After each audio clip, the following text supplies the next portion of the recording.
So welcome to our first panel today. This is about the future of news. As we all know, there are innumerable news brands today, left, right, and center. Of course, pun intended in that. For many, the daily news is consumed through a digital device and filtered through social bubbles. Yet, there is growth in the number of news brands, especially across TV and digital. The newspaper seems to be holding its own despite the digital surge. News as a pillar of democracy is critical. We need it to be strong, to speak truth to power, to reflect on developments without fear or favor, and to speak up for the segments without a voice. For that to happen, it needs to be financially viable. There are some powerful news brands here in the ensuing panel to discuss the future of news, what changes, what doesn't. To moderate, let me call upon independent content consultant, marketing columnist, and consulting editor of medianewsforyou.com, Mr. Gokul Krishnamurthy. For those who follow advertising, he runs a weekly ad reviews column, Work That Speaks, in the Financial Express, and was the managing editor of Campaign India and Campaign Middle East before turning to consulting full time. He has been a columnist with the Economic Times and the Hindu and held senior editorial positions at the Hindu Business Line, the Times of India Group, the Impact magazine, and was founding editor of eventfacts.com. That's Mr. Gokul Krishnamurthy for you. Can we welcome him on the dais? Joining us on the panel is Ranjit Kate, CEO of Vijay Karnataka and Bangalore Mirror, two leading dailies in Karnataka. RK is an engineer from NIT Nagpur and did his Global Advanced Management program at Chicago. RK has worked with blue chip FMCG companies like Asian Paints, ITC, and Marico in leadership positions. For the past 2 decades at Bennett Coleman and Company, he has demonstrated successful transformation across different portfolios. Welcome to Mr. Ranjit Kate. Thank you, sir, for being here. Joining us next on the panel is Mr. Deepak Saluja. Mr. Saluja is director with the Times of India. He comes with a vast experience in sales and marketing and heading business units across diverse sectors like FMCG, durables, banking, beverages, and telecom. Please join us. Welcome Mr. Deepak Saluja. Our next panelist today is Sudipto Chowdhury, the Chief Revenue Officer, leading news broadcast network at India TV.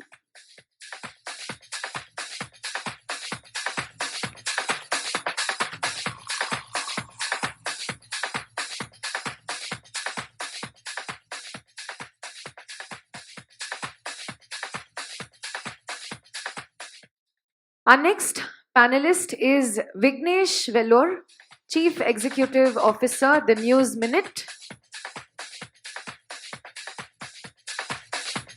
The News Minute, which is a digital news website that focuses on the southern part of India.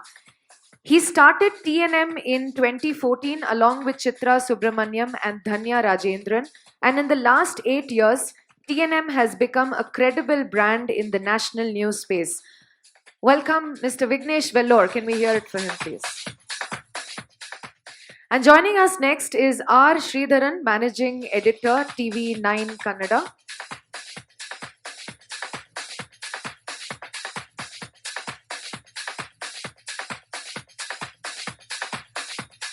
Mr. Sridharan, prior to this, he was the Managing Editor of ET Now channel and the Managing Editor of Business Today magazine. He has also worked with the Economic Times newspaper and at the Washington Post in Washington, D.C. as the Alfred Friendly Fellow of 1999. He currently serves on the foundation board of the Alfred Friendly Press Partners, which is a non-profit media training organization based in Columbia, Missouri. He's also an investor in a green tech startup. Mr. Sridharan has 3 decades of experience in mainstream media. Welcome, sir. And once again, let's hear that for all our panelists. Mr. Sudipto is almost here. Mr. Sudipto Chaudhary brings with him over 3 decades of experience in the media industry. He is a specialist in revenue function and contributed immensely in transforming the fortune of various news broadcasting networks. Apart from India TV, he has been associated with brands like India Today, Z Network, INX Network, and Star News.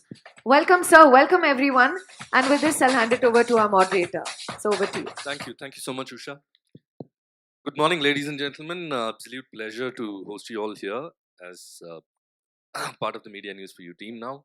And thank you, gentlemen, for joining us this morning. I think this discussion, when we were actually putting the content together for this day-long event, we were wondering what to be discussed about news, because things could take a turn left, right, or center and get us into a lot of trouble, especially if you're talking about the future of news, right? So, pun fully intended there.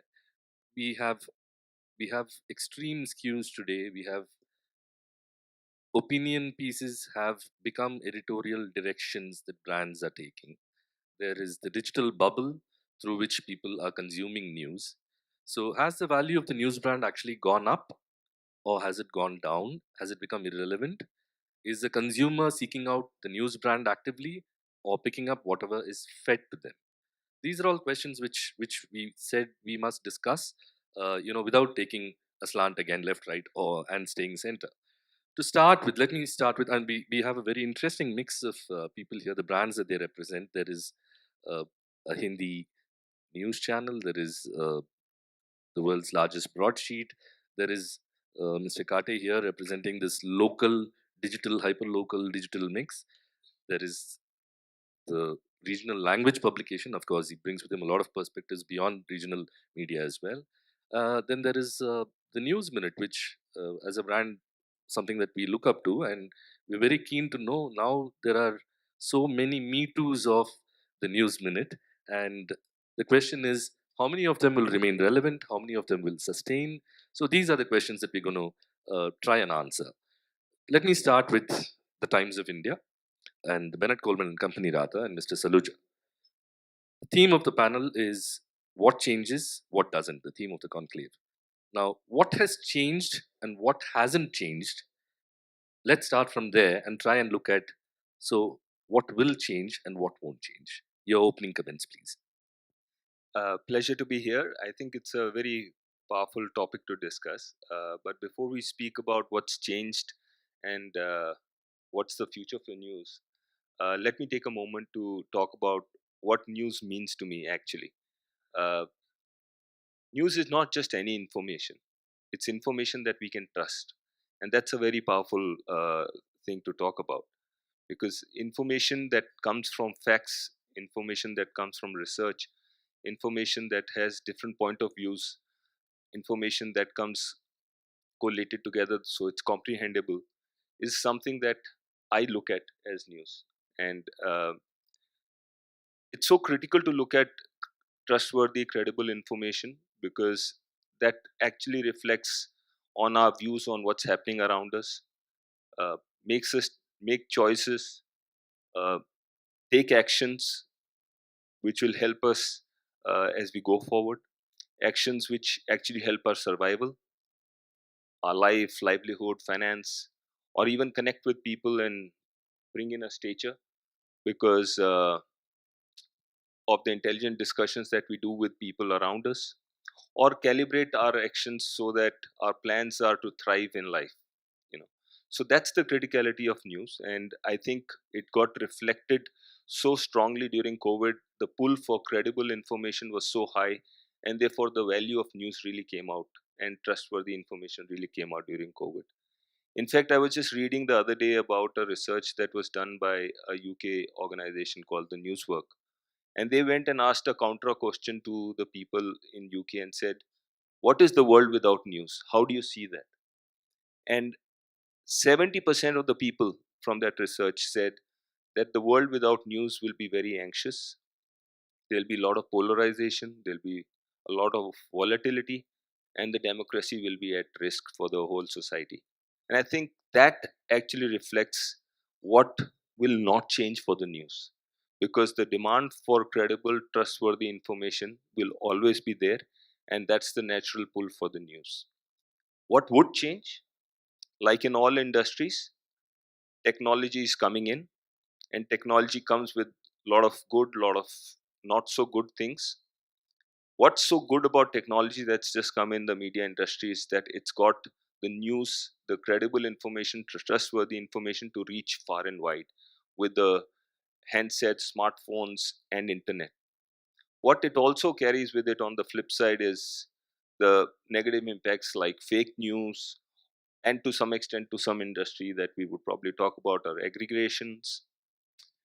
The other thing that comes out with the internet is the huge rush for eyeball baiting, and the the attention economy, as we call it, where the quality of content and quality of stories of discussions on things which are impactful to the society is deteriorating, because what gets viral is sensation and things that people causes spiral of negativity, versus stories which are well researched and but I think these are the teething points of technology setting in, and over a period of time, I think when things do settle down, the future is that everything will coexist, and like the way it is going, the demand for news will continue, and all forms of media would actually prosper.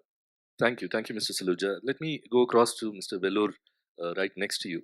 Your opening remarks, and what has News Minutes experience been in the last couple of years in terms of people's appetite for news?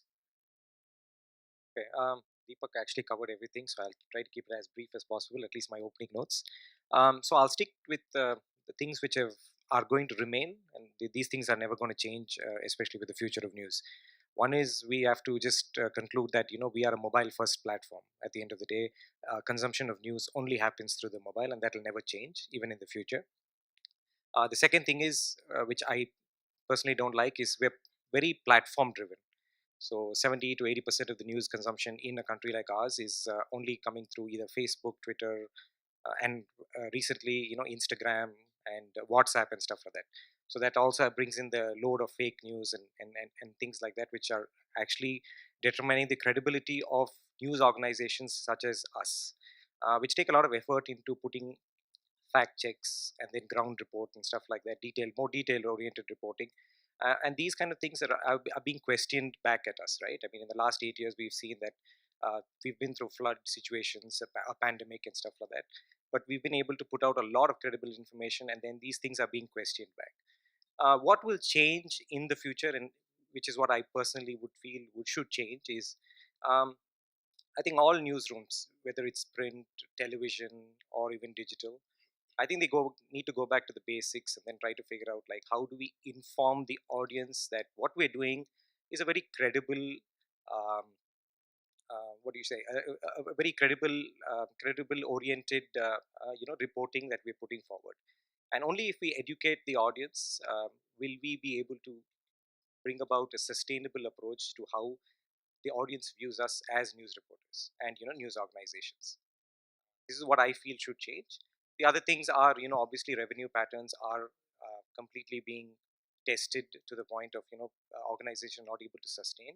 We've seen it in the last 8 years. I mean, going forward, digital operations or even television and video have to be determining whether they are going to follow advertising only approach, or is it going to be a subscription level approach. Last year, 2 years of the pandemic, we've seen a growth in subscription and membership driven news organizations, and these are penetrating into very local oriented reporting, maybe very niche reporting spaces compared to the other people on the panel over here. So we focus on only the south of India, right? We only focus on the 5 southern states.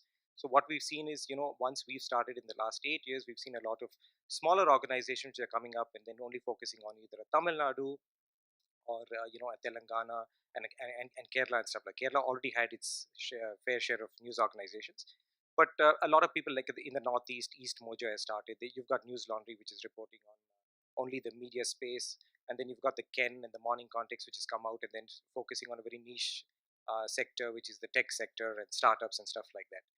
So the future would be building loyalty and credibility as well as connectivity with your audience so that you're able to build a very sustainable operation. We are not looking at a mass produced news operation like the legacy media is out there. And the other thing is, we always have to look back what happened in the past, and that's exactly what defines the future. So in the past, when news was consumed digitally, everything was consumed free, and then we've been doing that for the last 20 years. And then you cannot expect people to come out and say, "Hey, let me start paying for the news." I mean, if I ask a question here, how many people actually subscribe or pay for news organizations here? If you could just raise your hands. Let's see, I mean, clearly nobody is subscribing and paying for news, so there's one. So that actually shows the level of penetration, right? And this is what has to change in the future, that you have to understand that once we educate the audience realizes that we are putting out a powerful product which is going to be helping you stay informed and also looking at you to become an informed and educated voter at the end of the day, because this is your right. We are the fourth pillar of democracy at the end of the day, and if you don't value that, then it becomes a lot more difficult to sustain. Thank you, Vignesh. At this rate, we will only have opening comments, so I would request the speakers to reserve their comments for later and give your opening remarks. Let me go to Mr. Chaudhary. Sir, your opening remarks. What has changed? What hasn't? And what is likely to change going forward in the business of news specific to television? Am I audible? Yeah. Okay. Future of news. What does not change, and what changes? That's how I'll take it. So, in a country where there are 1.4 billion population, 22 languages, 720 dialects, 6 religion, 808 million of youth population, future of news is great. Nothing is going to go down. What does not change? The interest in news is not going to change at all, because people have enough time in India, and I'm talking purely with Indian context. What works in US, what works in UK may or may not work in India, because India is a very different country. Okay, we think differently, we act differently, we behave differently. So it's not going to work the way we read on the researches which is coming from global platforms. So what does not change is that the way we consume news and the way we are interested about news, nothing going to change. Okay, if there's a small accident on the road, you will find 123 people standing there for next 1.5 hours watching what's going wrong. Okay, yeah, and clicking pictures, right? So people have a lot of time, and they will pass on that information. So nothing changes actually. What changes is that we need to. I take a cue from Deepak and him both, that we need to be credible. We need to be a lot more careful about differentiating between what is right information and what is fake information. There will be situations where going forward, because of the technology and artificial intelligence, virtual reality, there will be situations when you are watching news, you will be a part of that situation. You will get into that situation. You will feel as if you are standing there where that accident happened and stuff like that. As far as money is concerned, money is not the criteria actually. We should not think about money. We should think about the objective with which a news organization is formed. Money will follow. Like, I'll give you a quick example. If you buy a car, the idea of buying the car is to go from point A to point B. Take you to point B, you need petrol or fuel or diesel or whatever, correct? But you don't buy the car to fill up petrol. So the objective of a news organization is very different, to create the right kind of information delivery system. To continue doing that, you need money. Money will follow if you're on the right path. That's my take. Well put, sir. I think we'll come back to that about the fuel, because we saw quite a few journalists and salespeople from media losing their jobs, and still You have to remaining take into irrelevant. consideration that I handle revenue and I am saying this. Right.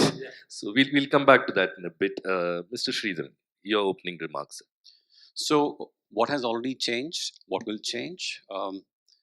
It's very clear that news is no longer any one person or even a handful of organizations' monopoly.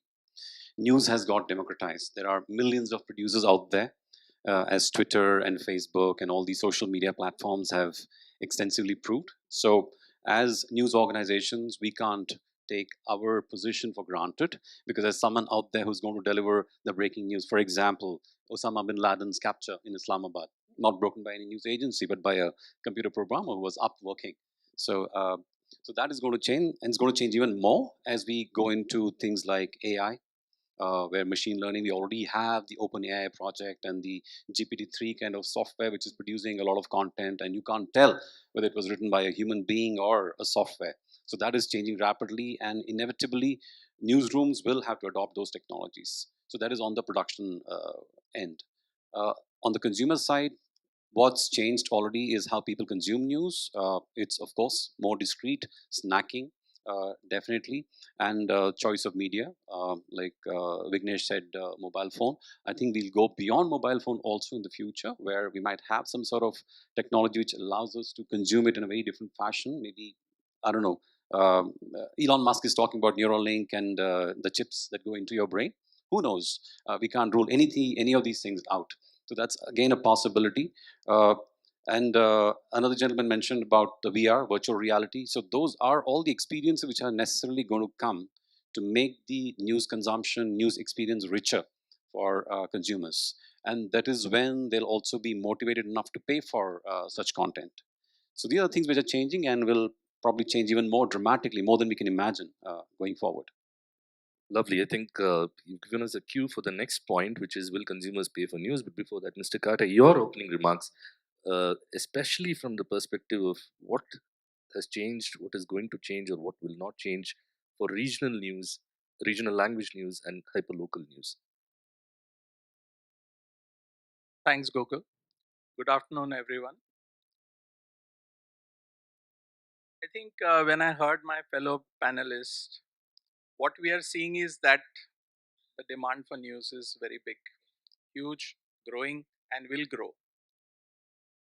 I think I have a slightly contrapoint. If we look at news as organized news and informal news, so informal news is what auntie sends on WhatsApp in the morning or what she has seen of the neighbor. But if we keep the informal news, both demand and supply aside, and if you look at the organized news, then I think if we see from the extensive Reuters Oxford survey which came out recently, in UK in last 5 years, news avoidance has doubled from 22% to 46%. That means 5 years back, 1 out of 5 person wanted to avoid news. And there are a variety of reasons why they don't want news. Today it is 1 out of 2. So the fact is we cannot take the consumers of news for granted from organized news.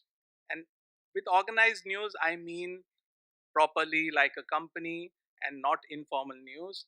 The market for informal news is really expanding a lot, but that doesn't mean that the market for organized news will follow that. We have to respect the consumer who may feel emotionally upset if he sees continuous negative news. In US, for example, H1 of 22 versus H1 of 21, there is a 25% drop in news consumption. Now, some people are saying that it's because a charismatic president Trump got replaced by a boring president Biden. There could be the reasons. Also, war, stock market is down, there is inflation. But the fact is, as executives from the news organization, we have to not accept these macro reasons and actually connect with the end consumer and see that with plethora of fake news, the context and the opportunity for organized news, I think, has increased dramatically. But we have to be careful.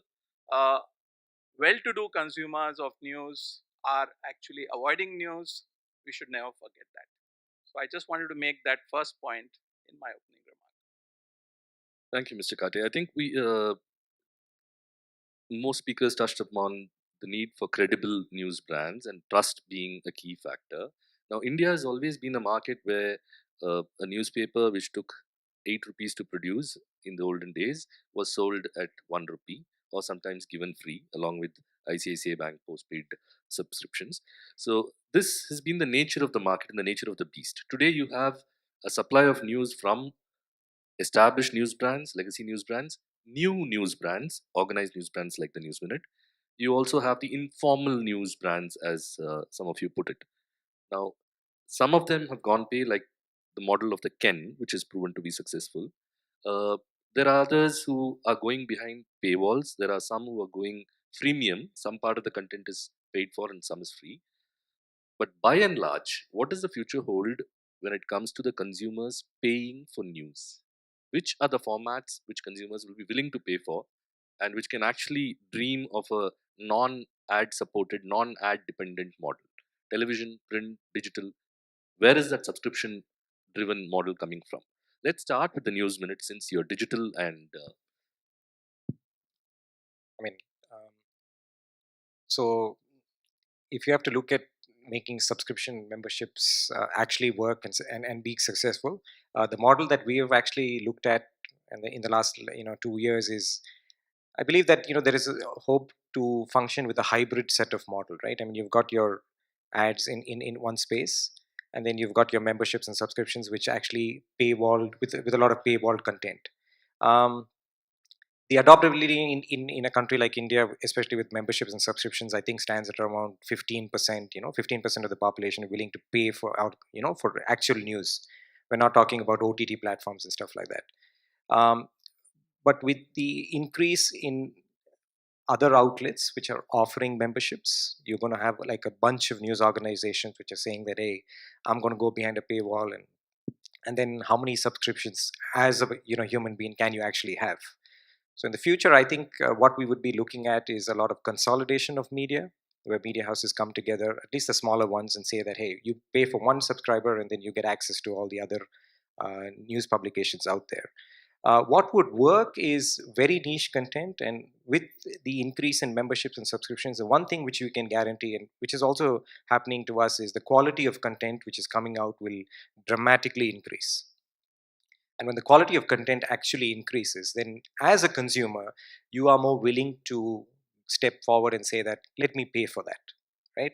Uh, there's going to be a lot of experimentation with audio and visual formats. So podcasts are apparently one of the highest in terms of subscription rates, and even from a completion rate. You've seen Amit Verma's podcast. A lot of people pay for it and access it, and his podcast run for about 4 or 5 hours, and he has about 90% of the completion rate. So there's going to be a lot of experimentation on audio visual products. You're going to have a lot of visual, especially from the vernacular languages, which people are willing to pay for. Something interesting which I had read about is Vigadan is one of the sponsors over here, and I think they went behind a paywall. Somebody's here from Vigadan, you can correct me if I'm wrong. I think 10 years back, I think when they said that we'd go behind a paywall, people would have laughed at them. But then today they're sitting forward and looking back and saying that, hey guys, it was probably one of the best decisions. And I think in the last 10 years, because they went behind a paywall, a lot of the content has dramatically improved. I can't read Tamil, so I can't say. But if going by the number of people who are actually subscribing, I think that speaks for itself. Quality of content, local, regional, niche.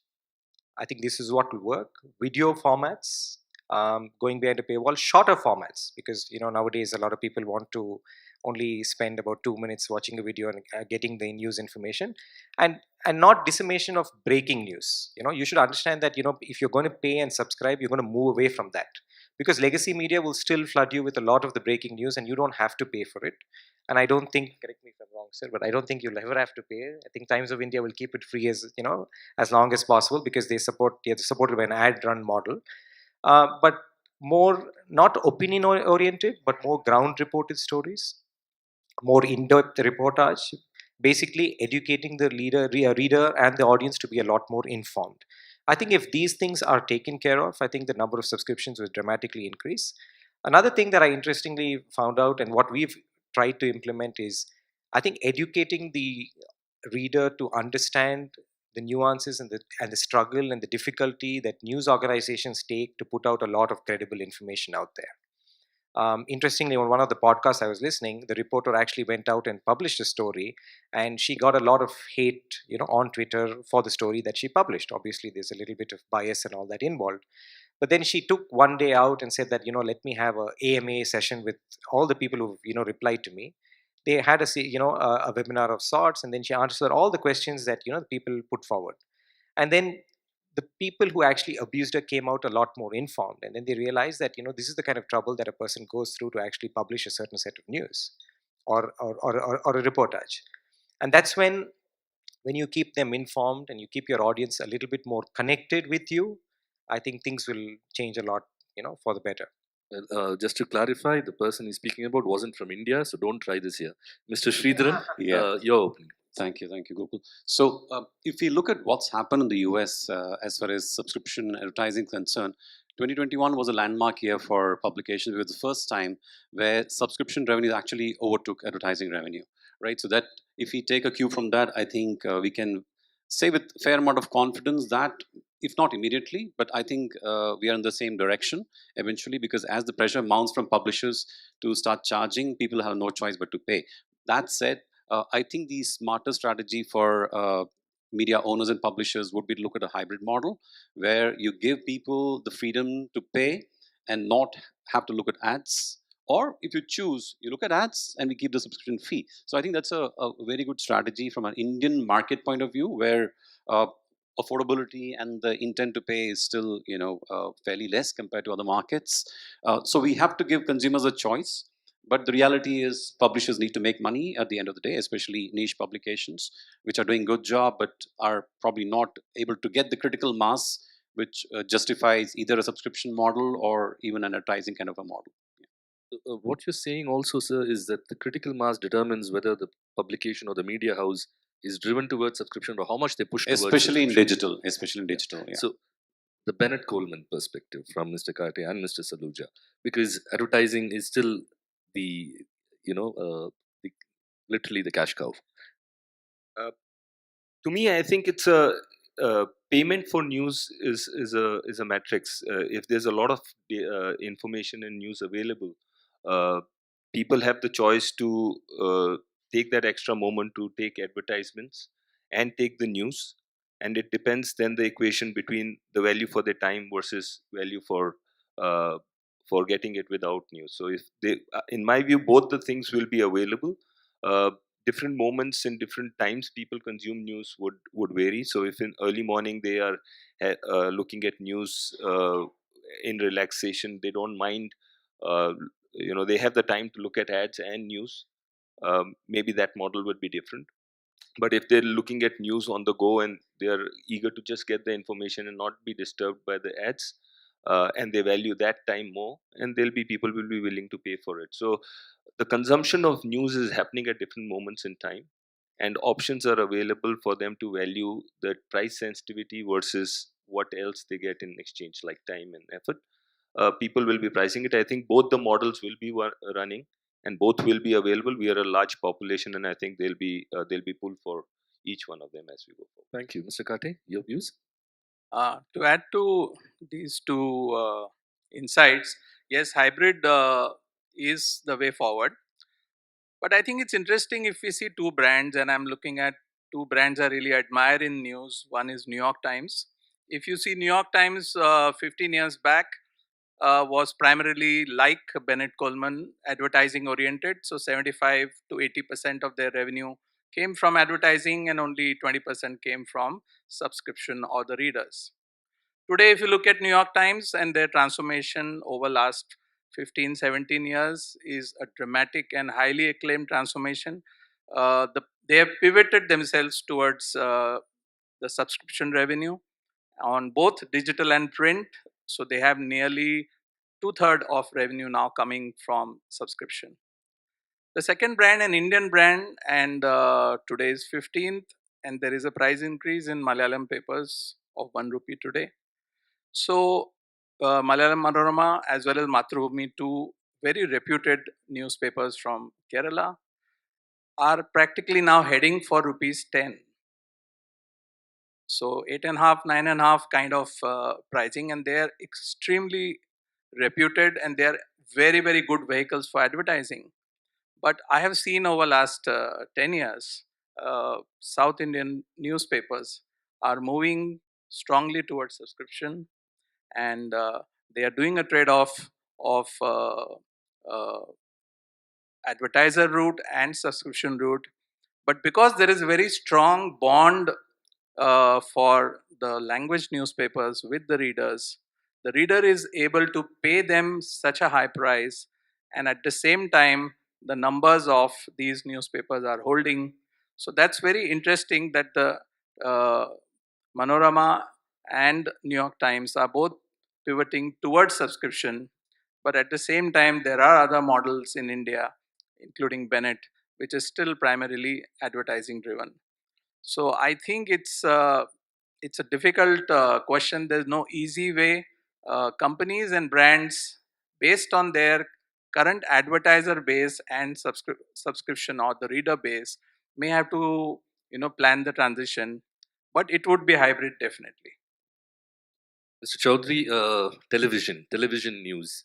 Now, on DTH, you have the option of going a la carte, choosing it for 1 rupee, choosing a channel for 2 rupees, 3 rupees, and some of the channels which are free, which you have to put a lock on to avoid seeing.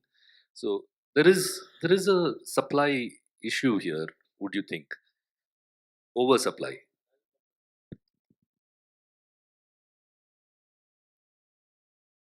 Come to answering this little late towards the end. See, we need to understand, I mean, the way I see, and I'm sorry if my views are a bit different this way, because we need to see, we are talking about India as a country. And when we talk about India as a country, there are two countries which exist within India. One is India, one is Bharat. As we speak, in a five-star environment, air-conditioned halls, distillery water, well distributed all on the table. Right now, at this moment, there is another village in India, in Haryana, called Mewat, where women are bought and used as slave brides. Same country, same time. So, this is one side of the story in our country. Two, we all have seen there are parking slots in different parts of the country, even in Bangalore. We have seen people owning Honda City or any other bigger cars, 10 lakhs, 12 lakhs, 15 lakhs and above, running away to avoid paying 50 rupees parking fee. Let's be honest and clear about it. We have seen, all of us, we have seen. Okay.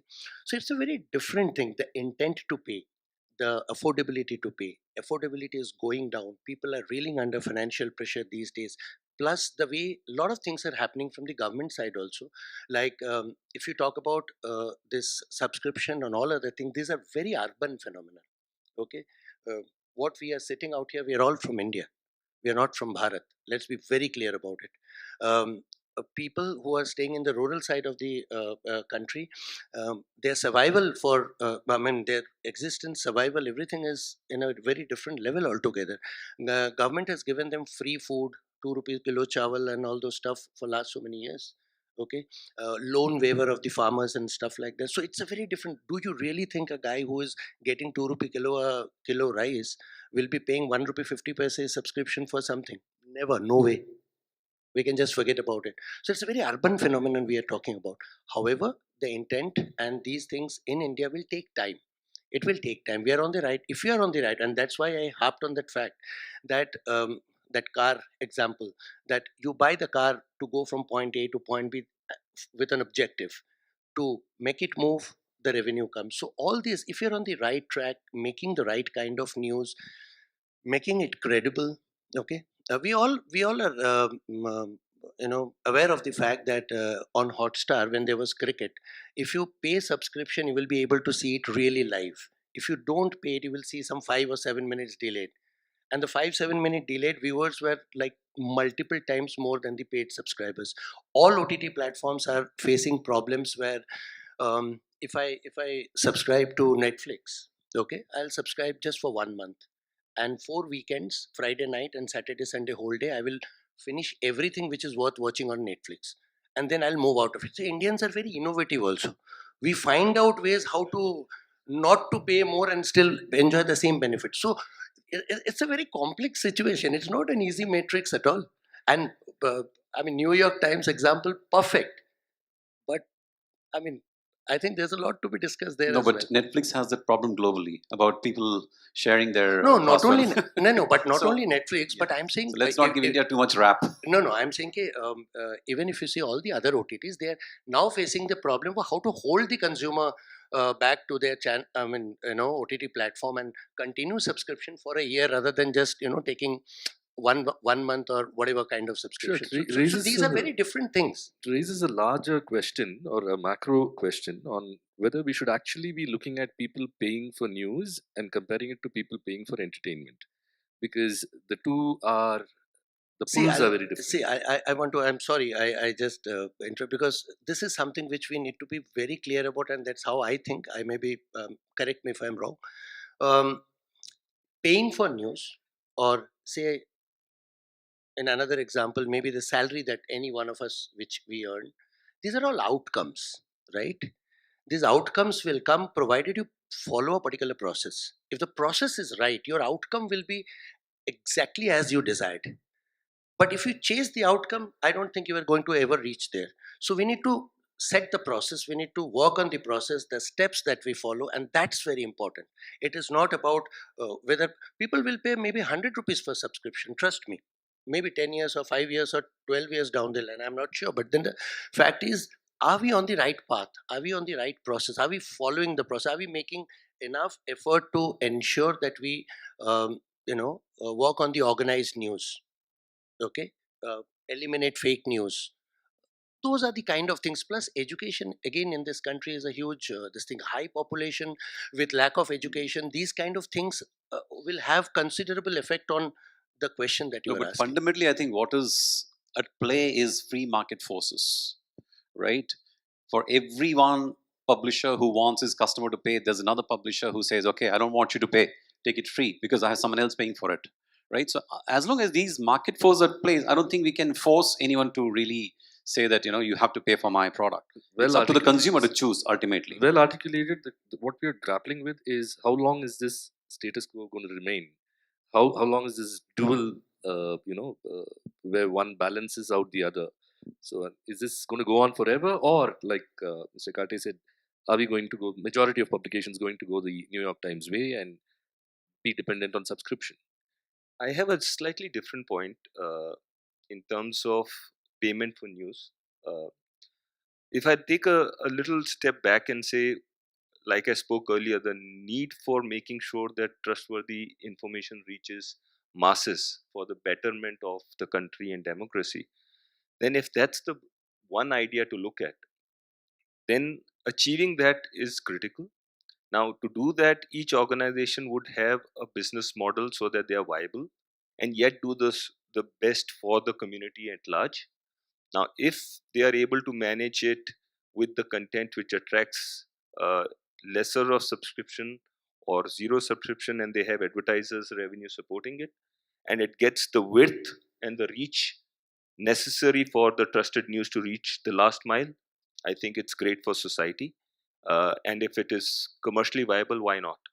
If it's not commercially viable, then the idea is that let's reduce the reach and add subscription or model which people can afford to pay, and that balancing act would be done by each organization. But at a step back level, I think the farther the reach of trusted news, the better it is. So let me approach this from a different end, okay, from that of the consumer. As a consumer, I have a certain need. Now, I have to ask myself whether my needs are being met only when I pay for something, or is it being equally well, or maybe even 90-80% well, by something that's free on offer. So as long as options are available to me, It's for me to decide as a consumer, what do I want? A New York Times, a subscriber feels that the quality of reporting they give me is far superior to, let's say, someone else, which is a local New York Post or someone else, right? So I want to pay for it. Similarly, I subscribe to The Economist, I subscribe to the Washington Post, I subscribe to the NYT, Mint, so many different publications, because I see value in them, right? I don't see anyone else doing as good a job as they are in explaining the world around me. So I'm happy to pay. So if you see it from the consumer point, it becomes easier to understand when is someone going to pay and when someone is not going to pay. So the sense one gets is that there will be these large elephants in the room which have the reach, which yes, do journalism for public good, but also attract advertisers because of the clout that they have with consumers. And then there will be these smaller pockets which which people will be willing to pay for, which is high quality journalism and so on. So we have about 5 minutes left, and let's get into a couple of sharp questions and individual remarks from each on regulation of news, which has been in the news recently. So, is the regulation are these steps, have they come in because of the lack of self-regulation, or uh, why has this come about, and is there really a pressing need for greater clampdown on and vigilance on news broadcasters or print publications, or especially the digital channels? Is there a need? So, since no one's like picked up the mic, let It's a me just touchy have topic, so you can start. no problem. No, so I, want to distinguish between news where. Is it news on already regulated platforms like television, even newspapers, or are we talking about social media? I think the problem we have right now is that of social media. That's where most of the fake news, disinformation spreads. I don't think any one of us sitting here is really spreading fake information or any kind of. Our reporters are taught how to do fact checking, how to get corroboration. We hire them from a certain schools. We train them. So I don't think the issue So, is about. sorry to interrupt, sir, but there is a long tail of news today. There are publications growing every day, and not all of them are without agenda. I mean, they don't even have to think profitability. So that is different from fake news, right? I believe that this is gray and not exactly black is different. It doesn't mean it's fake. It's a debate, right? You have a perspective on a few things. You're free to it's a free country. It's a democracy. We can debate it, but it doesn't mean that it's fake. Fake is fundamentally wrong. One, taking cue from what you said just now, there's a long tail. Show me one country in the entire world which has got 900 plus channels in the country, out of which there are about 392 news channels all across put together. Going forward, regional channels, as he was saying, that regional language channels will increase because local influence is going to go up and all these things. But 392 news channels, this is a fact. I mean, the registered channels is 392 as we speak right now in this country. And out of that, if you actually get into the details, okay, I mean, I am working with Hindi news channel for quite some time. My organization, India TV, has always been quite a credible organization that way. Our chairman, Mr. Rajat Sharma, is the most followed Twitter person in the country and third in the globe. So if we take a perspective from there, I'm saying, we are a single channel. We do not have too many channels. It's just one single channel, and we have been doing fairly well in that way. So I'm saying, if you stick to the integrity, if you stick to the things that you should, what you're doing right and what you should do, I think it is possible to do those things. But that long tail, as he rightly said, there are a lot of different agendas. So it's very difficult to, until unless you curtail them, and what is the kind of money that we make in Hindi news. All the Hindi news channels which is there, they all put together, they make roughly about 2,500 crores, Hindi news channels. But if you just take one single channel, maybe say a Disney Star or something, Star Plus kind of channel, they alone make some 1,800 or 2,000 crores. So what are we talking? I mean, we are talking about these things, and it is, money is not commensurating because of this long tail and the way we sell. Everybody, a lot of people who are here from advertising background will agree that when we go to the advertising agencies, they say news is shrinking. What rubbish! Nothing, no shrinking and all. Your GRPs are going down, and you are saying news is shrinking. Not at all, because your number of channels are growing far larger pace than your number of viewers growing. So there's a huge fragmentation. Who's talking about it? Nobody. Gokul, I Please, just want please. to add a perspective to regulation. We've always heard that we are 2.5 trillion, we want to become 5 trillion, 10 trillion. So from a developing or a poor country, we want to become a developed country. And if you look at developed countries, then invariably self-regulation is very important. So I think the way forward for India would be that we just can't, government can't over-regulate, because we want to become a developed country, and developed country will always balance between self-regulation on priority and some government regulation. Yeah, I'd like to just say that I feel that regulation is definitely muzzling the voices of the free press. Okay, so that's it. And today also, The biggest problem I personally feel with social media is all one-sided. You make one wrong comment and you go to sleep at night. Next day morning, you get up, everything in your world has changed. You might be behind bars, No, I people think social burning media your is a whole different story. And- It's an and it's organized happening. industry. we're not which talking is about social media. And here, it's- peddling. So we're talking about regulation on yeah, so I'm saying established regulation is media very brands, important. digital brands in the media space. I Social- just wanted the to add social one media word, one-sided and thing just a is small big. word on it, that I think so far so many medias have been existent for so long, and they have been doing it quite freely in terms of expressing their view, and yet there are guiding rails already defined for that medium, and they've been running with it comfortably, and there is not anyone's voice been shut in that manner. The question is about the guiding rails uh, being extended to the people who are coming in now as long tail, and they are coming out as a news organization in a restricted area, whether they should have the guiding rails or not. To me, I think if it works for so far other mediums who've been doing it, the guiding rail should be applicable to them, because under the garb of news, people will take it to be a trusted medium, and therefore the trust of the medium should be spread far and wide with the similar guiding rails to everybody, whether it's digital or long tail. But the guiding rails should continue, because that's not throttle the voice of the medium. I think we'll wrap with a couple of comments from people who want to make those comments. Mr. Sridharan, Yeah. Mr. So Vellore. I think the real challenge is only about operators in the unorganized sector, in the industry, because all of us are from organized industry. I mean, for example, television channel needs a license to even operate, right? So that is not the challenge. I think and we are self-governed, we have our own bodies. I think the need is for maybe some sort of regulation for the social media publishers, for platforms themselves to become more accountable. One of the reasons why the Elon Musk, the Twitter deal's fallen through is because he feels they're not being transparent about how many robots they actually have on Twitter, right? So that's a real threat. It's a threat for the society at large. we are already at the end of the day self-regulated to a large extent, and we've been running like that for many years, and we're also governed by the laws of the land. I mean, amongst everybody here, I think we all have defamation cases against our organizations. We can safely say that. So it's not like we're doing something that is completely unverified or not credible, right? You always have the right to go to a court of law and then sue us, like what you've already been doing or people have already been doing. So there's no need for further regulation, like cutting down investment options from the from abroad, where they've regulated the digital medium to 26%, like print and television. It's not like digital media is getting any of the benefits at the end of the day. I mean, GST is at the end of the day still at 18% compared to prints, which I think is about 5%. So when you're regulating, I think there should be something which we're getting in return as well. So The closing remarks from anyone before we throw up the forum to the audience for questions. Anyone would like to wrap? I just want to connect with, I think one way of looking at regulation, or one way to balance regulation, is actually brand building. And trust in media is the most important ingredient for the news industry.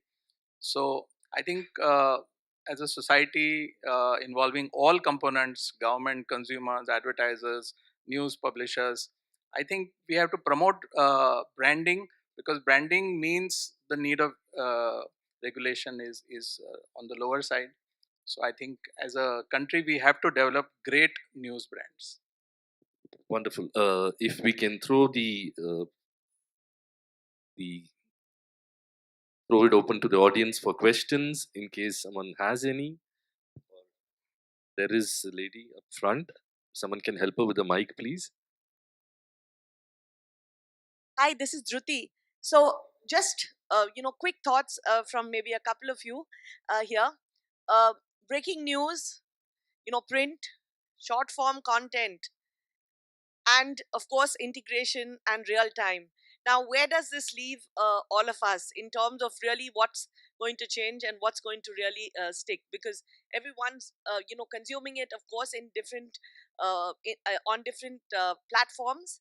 But is there a scope for everyone to coexist? So how long is the long tail going to be, and in what formats? I think is what she's asking. Possibly one dimension to that one. I think there's a plenty of room for innovation and innovative products. And, like someone mentioned, it depends on what your occasion is, the news consumption occasion. Like I might be on a rush, I just want to see the headline. So there's a very short, snippety, a 60-word kind of a in shorts app, which works for me. If I'm on a weekend reading something, I need a longer understanding, a deeper understanding of issues. So there'll be long form content which exists. So the good thing is there is room for all kinds of content as long as it is relevant and the consumer sees value in it. So I think that's the key. As publishers, as media producers, we have to see, is this going to be of value to our consumers or not? And that's a simple yardstick we need to use to when we decide on our content.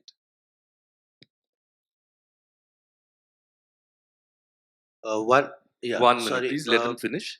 sorry, to answer Dhruti, just a little point is that what I have observed with my own experience is that there are two ways that the content is delivered to the consumers. One is your sequential content delivery, where if you have to, you want to watch a program at 10 o'clock and you have come at 8:30 in front of the television. So you have to watch from 8:30 to 9 to 9:30, and then 10 o'clock program comes. Okay. So from that sequential content delivery, everything is moving to simultaneous content delivery. So the viewers or the users, they want more freedom. They don't want to be ruled. They say, boss, you give me whatever you have as a content, let me decide. It's like reading a newspaper. The entire content is with you, in front of you. You want to read from the last page, middle or front page, that's your call. Okay, so that way, the more relevance, the more churn you have, the more variety you have, and the right kind of content mix that you can create will actually decide your strength in the market. That's what I feel. Hello everyone, my name is Pradeep. So I have a couple of questions for all the panelists there. So one is when you say subscription market, so I think we are addressing very creamy layer of people who are actually going for a subscription. So I see that news as he was saying, it is a Bharat. When we say, it is a lot of crowd that we are actually addressing as a news, because the consumption is on a higher side. So how do we actually, probably we are addressing the concerns of only a category or top layers of the people there. So that was one of my question. And also when I see news consumption in India, so I go to the basic level of my father, who actually, how his routine goes. He takes the newspaper in the morning, reads for probably 1 or 2 hours, and he loves informal news. So he'll go to Facebook, Instagram, whatever kisses his thought process, he loves it. And then, he'll share it with people there. That's probably the most of the people who does in terms of the informal news, and he loves it. So that's the informal case. And for the news consumption, probably he'll watch 2 or 5 minutes of news in the day, and he loves it, the entire content, if it is actually produced in a probably in a minute or two for an entire day. So that's how his consumption pattern is, or probably the most of the people out there. So are we gonna address? So probably, when I see him, so probably he loves brute news, which is actually probably new age kind of a news. So he asked me how he can actually subscribe for it. Or probably, he'll go to the Humans of Bombay when he reads through it. So he loves it. Probably he'll subscribe for it also. Are we addressing this kind of a news as well in some or the other way in coming days? Is what my question is. Very interesting question. I wish my dad was that cool. We would have a lot of conversation starters if you were. Who wants to take this? I'll take the subscription part, the first one. I think it's wrong to assume that only creamy layer is giving subscription.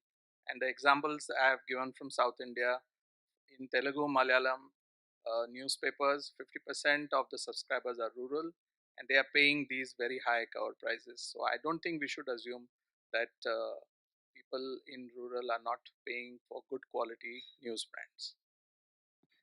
Actually, there's a classic example of an organization called Rocket Post, which operates in some small town in Uttar Pradesh. And he was charging 100 rupees for WhatsApp forwards of relevant information. And he had about, if I'm correct me if I'm right, around 5,000 or 10,000 subscribers, who were willing to pay for him. It was only 100 rupees a month, but it shows that the penetration is very completely gone inside to the rural areas only if you are willing to provide quality information and credible information. I think if that part you've been able to take care of, I think there will be a need for people to actually subscribe. The Indian market is not yet as educated enough, but collectively, if we start pushing out that agenda, see, if you look at Sweden, the adoptability of membership and subscription stands more than 50%, but that's because collectively all the organizations came together and said that you have to start paying for news. So when these things happen, I think it will. And your father, you can tell him News Minute as well. You can ask him to subscribe. So, So I think part of what he's asking also, or if I can add to what he was asking, why hasn't the Humans of Bombay or an equivalent of that come from an established news brands? There was a void, and therefore there came up Humans of Bombay. There came a Ken. So established brands have been perhaps caught on the back foot, or is it just hubris from the comfort zone of advertising funded existence? I don't think it is hubris or even lack of thinking. I think every media organization needs to pick its battles. What does it want to be, right? I mean, you can't possibly do everything. You can't occupy all the spaces which are available in the market. I mean, it would be impossible.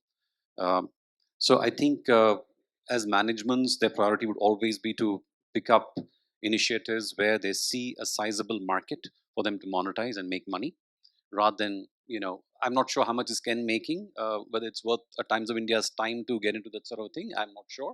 Maybe you can talk about it, or even News Minute, what their annual subscription revenues is. I mean, these are all niche products which will exist. But whether an HT or a Times of India or a TV9 network needs to get into it, it's a management call, depending on the allocation of time, energy, capital, and the rewards on that investment. Simple. I think the divisions are very clear now. There are Davids and there will be Goliaths. Okay, and then the Davids will continue to do the Goliaths will continue to do what they have to do: legacy media, mass media, publication, and stuff like that, reaching out to the millions of people and focusing on advertising as the priority. And then you would find the Davids would operate from very niche networks, and then probably only be able to accumulate about 2,000 or 5,000 subscribers, but their operational cost also won't be too high, so they will just try to figure out a sustainable model which they can continue with. That's exactly how the Well future put. of We will have the Davids and we will continue to have the Goliaths. Thank you. Any more and questions? sometimes the Davids will beat the Goliaths also. But I would very just rarely, want to, very rarely, but it will happen. no, but I just want to wrap up this discussion with a final thought, which is for all media owners, which is that today you have a digital news aggregator who's more valuable than all the publishers combined. So think about it. Well, Hi, my name is Om Giri. I have a question. Looking at the last 3 years ADEX, television as well, print last year and this year it was almost at the same 22%. So where do you see maybe 5 year or 10 year down the line when it comes to print and television?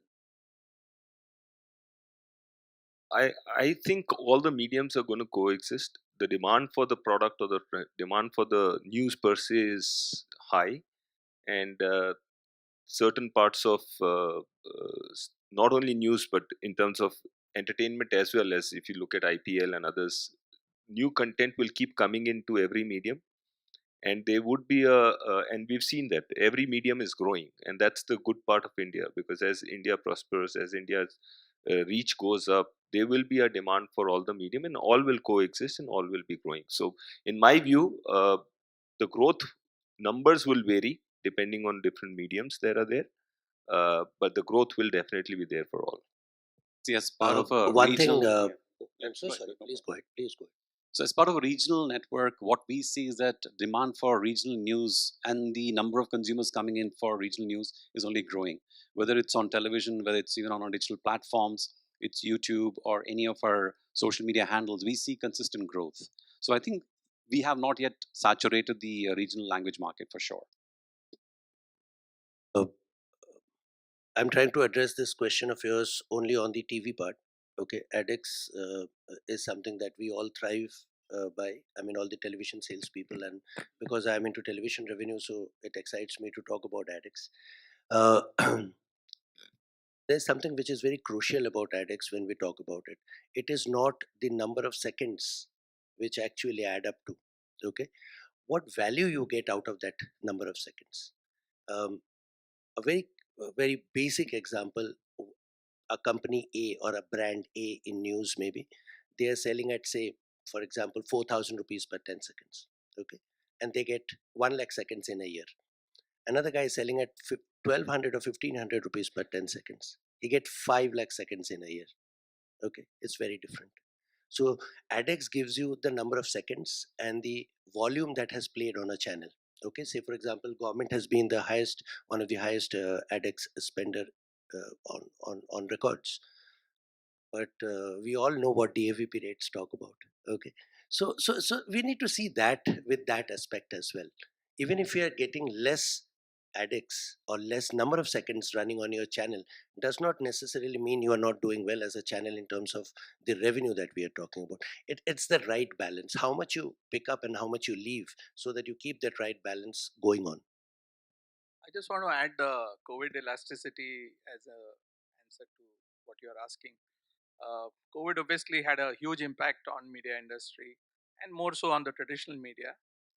But if you look at newspapers and if you look at, say, Vijay Karnataka, which is one of the largest newspapers of the state, the way it has bounced back in first and second year of COVID has really amazed the market, which basically says that the runway is long for print, and with very high level of fake news, the importance of credible brands like maybe Times of India, like Vijay Karnataka, like Hindu, I think these brands have a long runway, and therefore, as Deepak said, I think different mediums are going to coexist in ADEX. Thank you very much. I think we are Thank out you. of time, and we would appreciate if you can forward your further questions, if any, to editorial@medianewsforyou.com, and we promise to forward them to our esteemed speakers. To wrap, the runway is very long. Well, print is going to thrive for the foreseeable future. Television is only growing. Digital, as we all know, is definitely growing. And so it's all rosy from the discussion standpoint. And we do hope that the future lives up to the promise that this panel discussion has thrown up. Thank you once again, gentlemen. Thank you so much to all our panelists. We'll request you to please stay on stage for a couple of moments. I'll invite Mr. Naveen Thomas, Executive Vice President, Sales and Marketing, Paragon, and Saraswati, AVP, Network 18, to please join us on the dais. We'll request both of them to please hand over a souvenir to each of our panelists. We have a souvenir for each of you from medianewsforyou.com and a wellness gift from Medimix.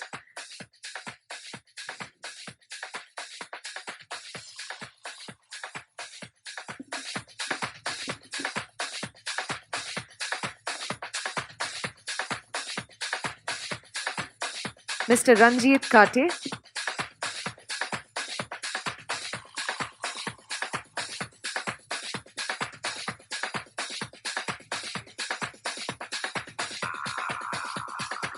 So there's also a gift for you, please.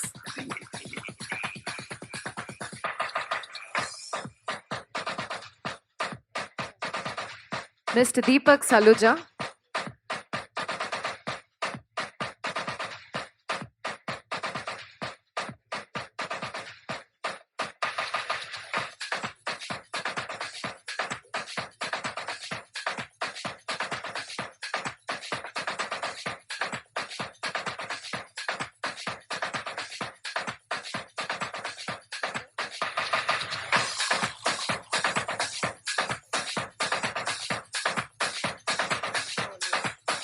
Mr. Sudipto, please.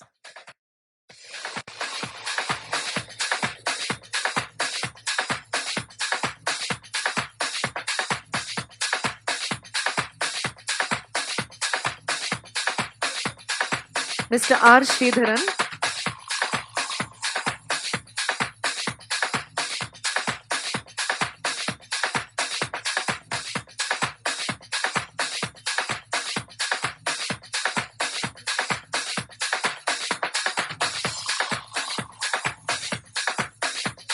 Mr. Vignesh Vellore.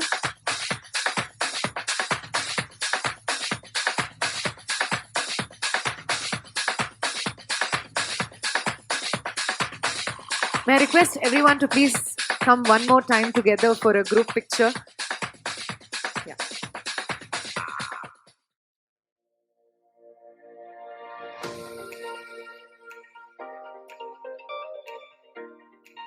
Let's hear that for all our panelists and that fantastic session we had.